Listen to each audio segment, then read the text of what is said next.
Hi friends, പുതിയൊരു വീഡിയോയിലേക്ക് സ്വാഗതം. ഇന്ന് വളരെ സ്പെഷ്യലായിട്ടുള്ള ഒരു റെസിപ്പിയും കൊണ്ടാണ് ഞാൻ വന്നിരിക്കുന്നത്. കുറച്ച് പേര് എന്നോട് ആവശ്യപ്പെട്ടതുമാണ്. ഞാൻ ആദ്യം അതായത് ചാനൽ തുടങ്ങിയ സമയത്തായിരുന്നു ചിക്കൻ ബിരിയാണിയുടെ റെസിപ്പി ഇട്ടത്. ഇത് നല്ലൊരു ചിക്കൻ ബിരിയാണി, അതായത് മെയിനായിട്ട് ആൾക്കാർ കംപ്ലൈൻറ്റ് പറയാറുള്ളത് നമ്മൾ കഴിക്കുന്ന സമയത്ത് റൈസൊക്കെ കഴിക്കുമ്പം അതിൽ കയ്യിൽ ഇങ്ങനെ ഒട്ടിപ്പിടിക്കുന്നു എന്ന് പറഞ്ഞു. അങ്ങനത്തെ പ്രശ്നങ്ങളൊന്നും ഇല്ലാതെ നല്ല ഒരു ദം ബിരിയാണിയാണ് ചെയ്തിരിക്കുന്നത്. ഇത് നിങ്ങൾ എങ്ങനെയാണ് ചെയ്യുന്നത്? വലിയ ക്വാണ്ടിറ്റിയാണ് ഞാൻ ചെയ്തിരിക്കുന്നത്, കുറേ പേർക്ക് വേണ്ടിയിട്ട് ചെയ്തതാണ്. അപ്പോൾ ആ ചെയ്തതിൻ്റെ ഒരു വീഡിയോ ആണ് ഇന്ന് ഞാൻ നിങ്ങളുമായിട്ട് ഷെയർ ചെയ്യാൻ പോകുന്നത്. അപ്പോൾ ഈ വീഡിയോ കണ്ടിട്ട് കുറേ പ്രത്യേകതകളുണ്ട്, കുറേ ടിപ്സ് ഉണ്ട്, എല്ലാം ഉണ്ട്. അപ്പോൾ നിങ്ങളത് കണ്ടതിന് ശേഷം നിങ്ങൾക്ക് ഇഷ്ടപ്പെടുവാണെങ്കിൽ ഒന്ന് ലൈക്ക് ചെയ്യുക, ഷെയർ ചെയ്യുക. അതേപോലെ തന്നെ ചാനൽ ആദ്യമായിട്ട് കാണുന്നവർ ഒന്ന് സബ്സ്ക്രൈബ് ചെയ്തേക്കാം. അപ്പം ഉണ്ടാക്കിയ ബിരിയാണി ഇതാ ഞാനൊന്ന് കഴിക്കാൻ പോവാണ്. നല്ല മസാലയൊക്കെ കൂടി. നിങ്ങൾ എന്തായാലും ഇത് ഇഷ്ടപ്പെടും എന്നാണ് എൻ്റെ വിശ്വാസം കേട്ടോ.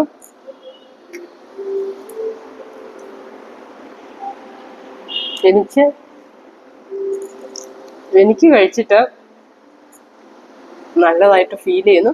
സാധാരണ നമ്മുടെ കസ്റ്റമേഴ്സ് ഒക്കെ പറയാറുണ്ട് കേട്ടോ, നമ്മുടെ ബിരിയാണിക്ക് എന്തോ ഒരു പ്രത്യേകതയുണ്ടെന്ന്. ആ പ്രത്യേകത എന്താണെന്നുള്ളത് വീഡിയോ ചെയ്യുമ്പോൾ ഞാൻ പറയാം. അപ്പം എല്ലാവർക്കും നല്ലൊരു ദിവസം ആശംസിക്കുന്നു. നമുക്ക് വീഡിയോ കണ്ടിന്യൂ ചെയ്യാം. ചിക്കൻ കഴുകി വൃത്തിയാക്കി എടുത്ത് വെച്ചിട്ടുണ്ട്. ബിരിയാണിക്ക് നമുക്ക് വലിയ പീസാണ് വേണ്ടത്. അതൊന്ന് മാരിനേറ്റ് ചെയ്ത് വെക്കണം. അതിനു വേണ്ടിയിട്ട് ഉപ്പുപൊടി, മഞ്ഞൾപ്പൊടി, മുളക് പൊടി, തൈര്, ജിഞ്ചർ ഗാർലിക് പേസ്റ്റ് എല്ലാം ചേർത്ത് കൈകൊണ്ട് വേണം നമുക്ക് അത് എല്ലാ സൈഡിലും തിരുമ്മി പിടിപ്പിക്കണം. തൈര് ഒഴിക്കുമ്പോൾ പുളി കുറഞ്ഞ തൈര് വേണേ, വല്ലാണ്ട് പുളിച്ചു പോയ തൈര് എടുത്തിട്ടുണ്ടെങ്കിൽ ശരിയാവത്തില്ല. ജിഞ്ചർ ഗാർലിക് പേസ്റ്റും ഇട്ടു, ഇപ്പം എല്ലാം തന്നെ ഇട്ടിട്ടുണ്ട് കേട്ടോ. ഇനി നമുക്ക് നന്നായിട്ടൊന്ന് മാരിനേറ്റ് ചെയ്ത് വെക്കണം. അതായത് ചിക്കൻ്റെ പീസിൽ കംപ്ലീറ്റ് ഈ മസാല എല്ലാം പിടിച്ച് ഒരു അരമണിക്കൂർ റെസ്റ്റ് ചെയ്യാൻ വെച്ചേക്കണം. എപ്പോഴാണ് നല്ല സോഫ്റ്റ് ആവുക. അതവിടെ ഇരിക്കട്ടെ. ഇനി നമുക്ക് മസാലയുടെ കാര്യങ്ങളിലേക്ക് കിടക്കാം. എല്ലാം ആദ്യം തയ്യാറാക്കി വെക്കുകയാണെങ്കിൽ നമ്മുടെ ബിരിയാണിയുടെ പരിപാടി വേഗം കഴിയും. വലിയുള്ളി, ഇഞ്ചി, വെളുത്തുള്ളി, പച്ചമുളക്, തക്കാളി, മല്ലിയില, പുതിനയില എല്ലാം വേണം.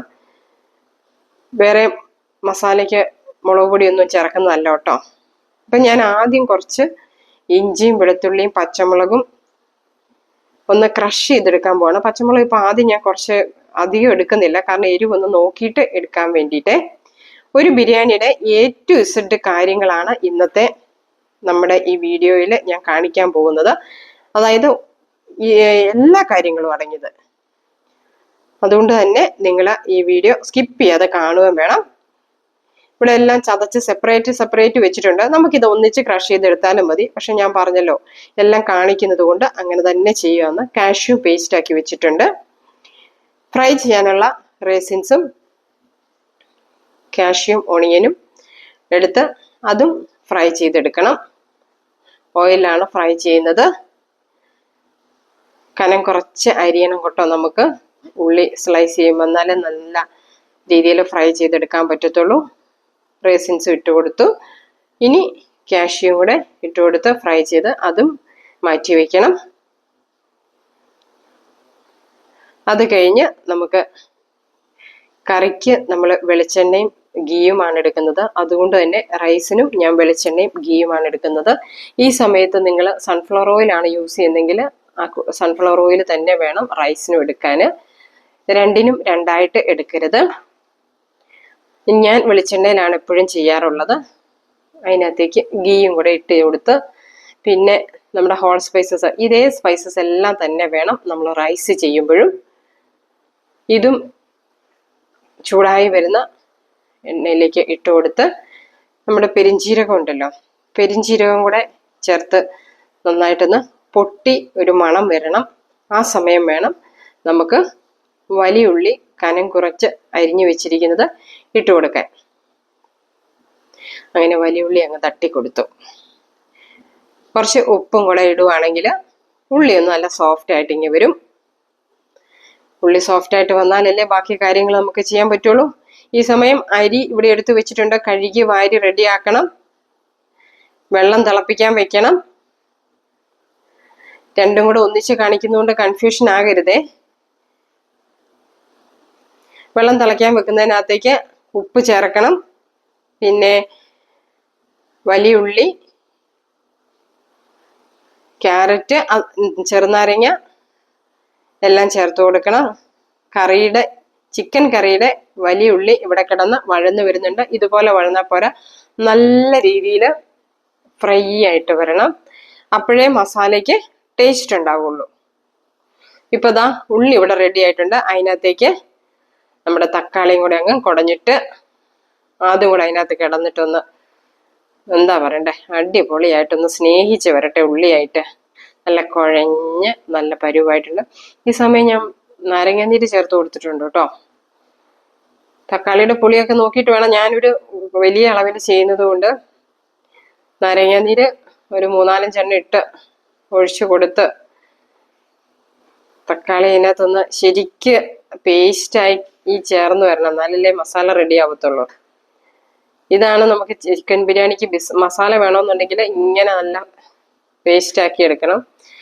ചതച്ച് വെച്ചിരിക്കുന്ന പച്ചമുളക്, ഇഞ്ചി, വെളുത്തുള്ളി എല്ലാം ചേർത്ത് കൊടുക്കണം. ഞാൻ ഇതിന്റെ ഒന്നും അളവ് ഇപ്പൊ പറയുന്നില്ല, ഡിസ്ക്രിപ്ഷനിൽ എല്ലാ അളവും കൊടുത്തേക്കാം കേട്ടോ. അതിച്ചാല് ഇത് വലിയ അളവിലാണ് ചെയ്യുന്നത്. നമുക്ക് വീട്ടിലൊന്നും ഉണ്ടാക്കുമ്പോൾ ഇത്രയും വലിയ അളവൊന്നും വേണ്ട. അതുപോലെ തന്നെ ഞാൻ ബിരിയാണിയിലോ ഇതിനു മുന്നേ ഇട്ടതിനകത്തൊക്കെ അളവ് കൊടുത്തിട്ടുമുണ്ട്. ഇനി ഇലകളൊക്കെ ഒന്ന് ചേർത്ത് കൊടുക്കണം. അതായത് കറിവേപ്പിലൊക്കെ കാര്യമായിട്ടൊക്കെ ഇടാം കേട്ടോ. മല്ലിയില, പുതിനയില എല്ലാം സെപ്പറേറ്റ് കട്ട് ചെയ്ത് വെച്ചിട്ടുണ്ട്. അതെല്ലാം കൂടെ നമ്മുടെ മസാലയ്ക്കകത്തേക്ക് ഇട്ട് കൊടുത്ത് ഇനി നമ്മൾ ചേർക്കാൻ പോകുന്നത് കാഷ്യൂ പേസ്റ്റ് ആണ്. അത് കുറച്ച് വെള്ളമൊക്കെ ഒഴിച്ചതൊന്ന് കലക്കി മിക്സിയിൽ അരച്ചെടുത്ത് നല്ല ഡ്രൈ ആയിട്ടായിരുന്നു. അതും നമ്മുടെ കറിക്ക് നല്ലൊരു ടേസ്റ്റ് കൊടുക്കും കേട്ടോ. അപ്പൊ എന്തായാലും അതൊക്കെ ചേർക്കണേ. എന്നാലേ ബിരിയാണിയാണ് നല്ലതാന്നൊക്കെ പറഞ്ഞെല്ലാരും കഴിക്കുള്ളന്നേ. ഇതാ ചോറിന്റെ വെള്ളം തിളയ്ക്കാൻ തുടങ്ങിയിട്ടുണ്ട്. നമ്മൾ വെള്ളം അവിടെ അടിച്ചു വെച്ചു. കറി അവിടെ മസാല ഒന്ന് റെഡി ആവാൻ അത് മൂടി വെച്ചിട്ടുണ്ട്. ഇനി റൈസ് ഒന്ന് വറക്കാൻ പോവാ കേട്ടോ. അതായത് റൈസ് നല്ല രീതിയിൽ ഒന്ന് ചൂടായി വന്നതിനകത്തേക്കാണ് നമ്മളിപ്പോൾ തിളപ്പിച്ച വെള്ളം ഒഴിക്കേണ്ടത്. നമ്മൾ ആദ്യം കറിക്ക് എന്തൊക്കെ സ്പൈസസ് ആണോ എടുത്തേക്കുന്നത് അതേ സ്പൈസസ് തന്നെ നമ്മൾ റൈസിനും ഇട്ട് കൊടുക്കണം. അതൊന്ന് മൂത്ത് പൊട്ടി വരുമ്പം കഴുകി വാരി വെച്ചിരിക്കുന്ന റൈസ് ഇട്ട് കൊടുക്കണം. ഇത് അരിപ്പയിൽ വെക്കാൻ പറഞ്ഞിട്ട് പിള്ളേർ അരിപ്പയിൽ വെച്ചില്ല, പാത്രത്തിൽ തന്നെയാണ് വെച്ചത്. അതുകൊണ്ട് അരിക്കകത്ത് ഇച്ചിരി വെള്ളം ഉണ്ട് കേട്ടോ. നമ്മൾ അരിപ്പയിൽ വെച്ചിട്ട് വേണം. കുറച്ച് സമയം ഒരു ½ ആൻ അവർ വെള്ളം അരി സോക്ക് ചെയ്തതിന് ശേഷം വെള്ളം വാലാൻ വെച്ചിട്ട് വേണം നമ്മൾ ഇതുപോലെ റൈസ് ഒന്നിട്ട് നന്നായിട്ട് ചൂടായി വരണം. ചൂടായി വരുന്ന അരിക്കകത്തേക്ക് വേണം നല്ല തിളച്ച, നമ്മൾ ആദ്യം തിളപ്പിച്ച് വെച്ചിട്ടില്ലേ വെള്ളം, ആ വെള്ളം അങ്ങ് ഒഴിച്ചു കൊടുക്കണം. എന്നിട്ട് എല്ലാം ചേർത്തതാണേ, ഉപ്പും മസാലകളും എല്ലാം ചേർത്താണ് നമ്മൾ വെള്ളം തിളപ്പിച്ചിരിക്കുന്നത്. ഇനി ഇതൊന്ന് തള വരുന്ന സമയത്തേക്ക് മൂടി വെക്കുക. അതവിടെ ഇരിക്കട്ടെ. ബാക്കി കറിയുടെ അടുത്തേക്ക് പോകാം. ഇതാ മസാലയെല്ലാം സ്നേഹിച്ച് വന്നു. അതിനകത്തേക്ക് ഞാൻ മിക്സിയുടെ ജാറ് കഴുകി ഒരു ഇച്ചിരി വെള്ളം ഒഴിച്ചു കൊടുത്തു. കുറച്ച് ഗരം മസാല ഇട്ട് കൊടുത്തു, പെപ്പർ പൗഡർ ഇട്ട് കൊടുത്തു. അതിന് ശേഷം നമ്മുടെ മാരിനേറ്റ് ചെയ്ത് വെച്ചിരിക്കുന്ന ചിക്കൻ പീസും ഇട്ട് കൊടുത്ത് ഒരു കുറച്ച് വെള്ളവും കൂടെ ഒന്ന് ഒഴിച്ചാൽ നമ്മുടെ മസാലയ്ക്കകത്ത് കിടന്ന് വെന്ത് ഇതാ ചിക്കൻ റെഡിയായി വരുന്നുണ്ട്. ഇനി ഒരു 70% വെന്താൽ മതി. ബാക്കി ദമ്മിലാണ് വേവ്. അതങ്ങ് മൂടി വെച്ചു. കറി ഞാൻ ഓഫ് ചെയ്തു. കാരണം ഇനി നമുക്ക് റൈസ് വെന്ത് റെഡി ആവുമ്പോഴത്തേക്കും ചിക്കനും റെഡി ആയിട്ടുണ്ടാവും. വെന്തു പോകരുത്. റൈസും ഇപ്പം ഓഫ് ചെയ്തിട്ടുണ്ട്. അതായത് റൈസും ഒരു 80% ആയി കഴിയുമ്പോൾ ഓഫ് ചെയ്യുക. ചിക്കൻ പീസ് 70% ആകുമ്പം ഓഫ് ചെയ്യണം. റൈസ് 80% ആകുമ്പം അതും ഓഫ് ചെയ്ത് മൂടി വെച്ച് മഞ്ഞളിലെ പാല് കലക്കി ഒഴിച്ചതാണ് ഈ മേലെ കാണുന്നത്. ഇനി ഒന്ന് ചൂടോടുകൂടി ആ റൈസ് കുറച്ച് സമയം ടൈറ്റ് ചെയ്ത് വെച്ചിരുന്നു. ഓഫ് ചെയ്തതിന് ശേഷം റൈസ് ഒന്ന് ടൈറ്റ് ചെയ്ത് വെച്ച് നമ്മൾ കുറച്ച് കഴിഞ്ഞിട്ട് ഒരു 5-10 മിനിറ്റ് കഴിഞ്ഞ് ഇളക്കി നോക്കുമ്പം റൈസ് നമ്മളുടെ കറക്റ്റ് വേവായിട്ടുണ്ടാവും. വിട്ട് വിട്ട് കിടക്കണം, ഒട്ടി പിടിച്ച് കിടക്കരുത്. അതാ ഞാൻ പറഞ്ഞത്, നമ്മൾ മുഴുവൻ സമയം വേവാനിരിക്കരുത്. അങ്ങനെ ഇരുന്നിട്ടുണ്ടെങ്കിൽ റൈസ് കുഴഞ്ഞു പോകും. നമ്മളൊരു 80% വെന്ത് കഴിയുമ്പോൾ, അതായത് അരിക്കകത്ത് വെള്ളം പറ്റി കഴിയുമ്പോഴേ നമ്മളത് ഓഫ് ചെയ്ത് ചോറ് ടൈറ്റ് ചെയ്ത് വെക്കുക. ആ ചോറ് വെച്ച അതേ ചെമ്പില് ചോറ് മാറ്റിയതിന് ശേഷം ദമ്മിടാൻ വേണ്ടി പോവാണ്. നല്ല ചുവട് കട്ടിയുള്ളതിനകത്ത് വേണം കറി വെക്കാനും ചോറ് വയ്ക്കാനും ദമ്മിടാനും ഒക്കെ. നല്ല ചൂട് കട്ടിയുള്ള പാത്രം തന്നെ വേണം കേട്ടോ. നമ്മള് റെഡിയാക്കി വെച്ചിരിക്കുന്ന ചിക്കൻ കറി എന്താ അതിനകത്തേക്ക് ഇട്ട് കൊടുക്കുന്നു. കുറച്ച് ഗ്രേവി മാറ്റി വെക്കണം, മസാലയോട് കൂടിയ പീസല്ല കേട്ടോ, മസാലയോട് കൂടിയ ഒരു കുറച്ച് ഗ്രേവി നമുക്ക് ആവശ്യമുണ്ട്. അത് മാറ്റി വെച്ചതിന് ശേഷം ദമ്മിടാൻ സ്റ്റാർട്ട് ചെയ്തു. ഇനി ഉണ്ടല്ലോ, ഓരോ ഇലകളും എടുത്തു വെച്ചിരിക്കുന്ന സാധനങ്ങളൊക്കെ ഇങ്ങനെ ലെയർ ആയിട്ട് അങ്ങ് ഇട്ട് കൊടുക്കണം. ഇപ്പൊ തന്നെ മടുത്തല്ലേ നിങ്ങള്? മടുക്കൊന്നും വേണ്ട, വേഗം കഴിഞ്ഞു, ബിരിയാണി കഴിക്കാമല്ലോ. ഇലകളൊക്കെ ഇട്ട് കൊടുത്തു, ഉള്ളി ഫ്രൈ ചെയ്ത് ഇട്ട് കൊടുത്തു, നമ്മുടെ കാഷ്യൂ റേസിൻസ് എല്ലാവരെയും അതിന്റെ മേലെ ഒന്ന് ഇട്ട് കൊടുത്ത് ഇതിന് മുകളിലായിട്ട് വേണം നമുക്ക് റൈസ് ഇട്ട് കൊടുക്കാൻ ഒരു ലെയറെ.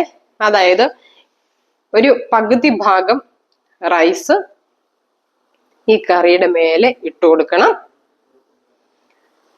ഇപ്പം ഒരു ലെയർ ഇട്ടിട്ടുണ്ട്. അതിന് മുകളിൽ നമ്മൾ ആദ്യം എടുത്ത് മാറ്റി വെച്ച മസാല ഉണ്ടല്ലോ ഗ്രേവിയോട് കൂടി, അതൊന്ന് കുറേശ്ശെ ഇട്ട് കൊടുക്കുക. പിന്നെ നമ്മൾ ആദ്യം ചെയ്ത് തന്നെ റിപ്പീറ്റ് ചെയ്യാം. അതായത് നമ്മൾ ഫ്രൈ ചെയ്ത് വെച്ചിരിക്കുന്ന ഒണിയന്, റേസിൻസ് ഒക്കെ ഇട്ട് കൊടുക്കണം. ബാക്കി ഒരുപാട് കാര്യങ്ങളില്ലേ നമ്മൾ എടുത്ത് വെച്ചിരിക്കുന്ന ഇലകൾ ഇട്ട് കൊടുക്കണം. അതുകൂടാതെ ഈ ലെയറിൽ 2-3 കാര്യങ്ങൾ കൂടെ ചെയ്യാനുണ്ട്. ഒന്ന്, ഒരിത്തിരി ഗരം മസാല നമ്മൾ ഇട്ട് ഒന്ന് കൈകൊണ്ടൊന്നിങ്ങനെ തൂകി ഇട്ട് കൊടുത്താൽ മതി കേട്ടോ. അതേപോലെ തന്നെ പെപ്പർ പൗഡറും ഇട്ട് കൊടുക്കണം, ലെമൺ ജ്യൂസ് ഒഴിച്ചു കൊടുക്കണം, ഗീ ഇട്ട് കൊടുക്കണം. ഞാൻ പറഞ്ഞത് മനസ്സിലായോ? ഫ്രൈ ചെയ്ത് വെച്ചിരിക്കുന്ന എല്ലാ സാധനങ്ങളും ഇട്ട് കൊടുക്കണം. കൂടാതെ pepper powder, garam masala, lemon juice എല്ലാം ഇട്ട് കൊടുക്കണം. മുകളിലത്തെ ലെയറും അതുപോലെ നമ്മൾ സെറ്റ് ചെയ്യാണ്. അതും കൂടെ ആ താഴെ ചെയ്തതുപോലെ തന്നെ അടിയിലത്തെ ലെയർ ചെയ്തതുപോലെ തന്നെ ഇലകളൊക്കെ ഇട്ട് കൊടുക്കുന്നു. കാഷ്യൂ റേസിൻസ് ഒക്കെ ഇഷ്ടമുള്ളവർ നന്നായിട്ട് വാരി വിതറാം കേട്ടോ. എന്നിട്ട് അതിങ്ങനെ കടിക്കണമല്ലോ, എന്താ ആഡംബരം. ഇച്ചിരി നമ്മൾ ദമ്മിടുന്ന സമയത്ത് മറക്കരുത് ഒരിത്തിരി ഗരം മസാലയും പെപ്പർ പൗഡറും ഗീയും ലെമൺ ജ്യൂസും ഒഴിക്കാനേ. അതൊക്കെ ഇതിന്റെ ഭാഗമാന്നേ. ഇനി അങ്ങ് അടിച്ച് തട്ടി പൊത്തി അങ്ങ് വെക്കുക. അടിയിലൊരു ചെറിയ ഫ്ലെയിം ഒക്കെ കൊടുത്ത് മുകളിൽ നമുക്ക് ചിരട്ട കരിച്ചിടണ്ടേ, ഇതാ അതും ഇട്ടു. ദമ്മിട്ട് ഒരു 1/2 മണിക്കൂർ കഴിഞ്ഞ് വീണ്ടും ഒരു 1/2 മണിക്കൂർ കഴിഞ്ഞ് ദാ നമ്മുടെ ബിരിയാണി ചെമ്പ് തുറക്കുകയാണേ. എൻ്റെ മക്കളെ, നല്ലൊരു സ്മെല്ല് വരുന്നുണ്ട് കേട്ടോ. പറയാനേ പറ്റുള്ളേ, അറിയണമെന്നുണ്ടെങ്കിൽ ഉണ്ടാക്കി നോക്കണം. ഇനി ഇത് ചൂടോടുകൂടി റൈസ് ഒന്ന് മാറ്റി വെച്ചിട്ട് പ്ലേറ്റിലേക്ക് പീസും വിളമ്പിയിട്ട് റൈസും സെറ്റ് ചെയ്ത് കഴിക്കാൻ ഞാനിവിടെ റെഡി ആയിട്ടുണ്ട്. പുതിയ വീഡിയോയിൽ നമുക്കിനി വീണ്ടും കാണാം. നിങ്ങൾക്ക് ഈ റെസിപ്പിയൊക്കെ ഇഷ്ടപ്പെട്ടോ? ഇഷ്ടപ്പെട്ടെങ്കിൽ ഒന്ന് ലൈക്ക് ചെയ്യുക, ഷെയർ ചെയ്യുക. ആദ്യമായിട്ട് ചാനൽ കാണുന്ന ഒരു സബ്സ്ക്രൈബ്. പുതിയ വീഡിയോ ആയിട്ട് നമുക്ക് വീണ്ടും കാണാം. Thank you. Share and subscribe Shaji's Kitchen Malabar.